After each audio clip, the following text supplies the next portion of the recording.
Guys, the learning place চ্যানেলে তোমাদের সবাইকে জানাই স্বাগত।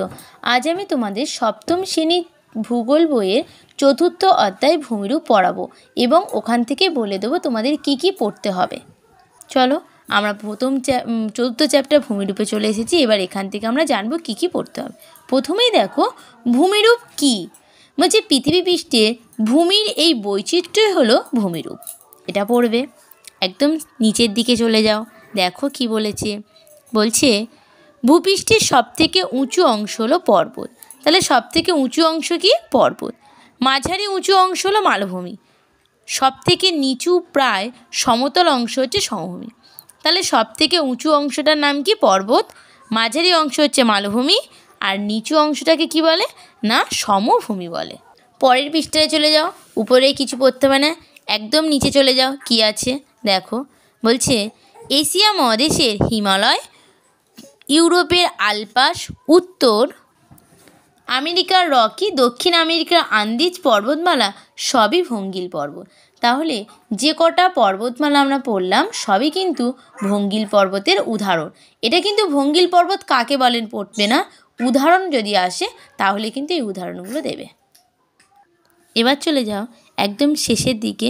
বলছে আগ্নেয় পর্বত কাকে বলে? অগ্নুৎপাতের সময় প্রচুর লাভা, ছাই, ছোট ছোট পাথর বেরিয়ে এসে জমা হয়ে শঙ্কুর মতন এক রকমের পর্বত সৃষ্টি হয়, যাকে আমরা বলি আগ্নেয় পর্বত। তারপর কি বলছে?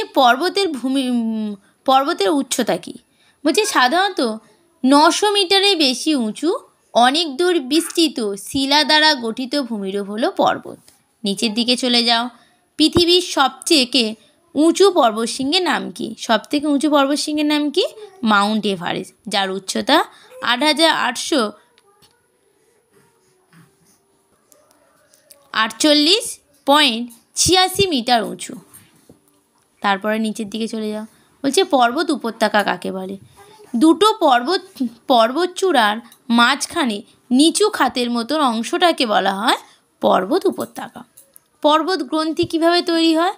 বলছে অনেকগুলো পর্বত শৃঙ্গ আর উপত্যকা বিরাট অঞ্চল জুড়ে অবস্থান করলে পর্বত শৃঙ্গ তৈরি হয়। পর্বত গ্রন্থি কিভাবে তৈরি হয়? বলছে অনেকগুলো পর্বত শ্রেণী বিভিন্ন দিক থেকে এক জায়গায় এসে মিশলে তাকে পর্বত গ্রন্থি বলে। এবার চলে আসো পরের পৃষ্ঠায়, দেখো এখানে কি আছে। বলছে পৃথিবীর বৃহত্তম মালভূমির নাম কি? বৃহত্তম মালভূমির নাম কি? তিব্বতের মালভূমি, যার উচ্চতা কত? 3655 মিটার উঁচু। আর একটু নিচের দিকে চলে যাও। বলছে লাভা গঠিত মালভূমি। তাহলে কোন কোন মালভূমি হচ্ছে লাভা গঠিত মালভূমি? অগ্নুৎপাতের সময় গরম লাভা বেরিয়ে এসে অনেক দূর ছড়িয়ে পড়ে, বিরাট মালভূমির সৃষ্টি হয়।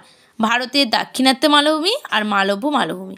তাহলে ভারতের দাক্ষিণাত্য মালভূমি আর মালভ্য মালভূমি হচ্ছে লাভা গঠিত মালভূমি। তার নিচে চলে যাও, দেখো কি আছে। বলছে নদী উপত্যকা দ্বারা বিচ্ছিন্ন মালভূমি হলো ব্যবচ্ছিন্ন মালভূমি। তাহলে ব্যবচ্ছিন্ন মালভূমি কাকে বলে না?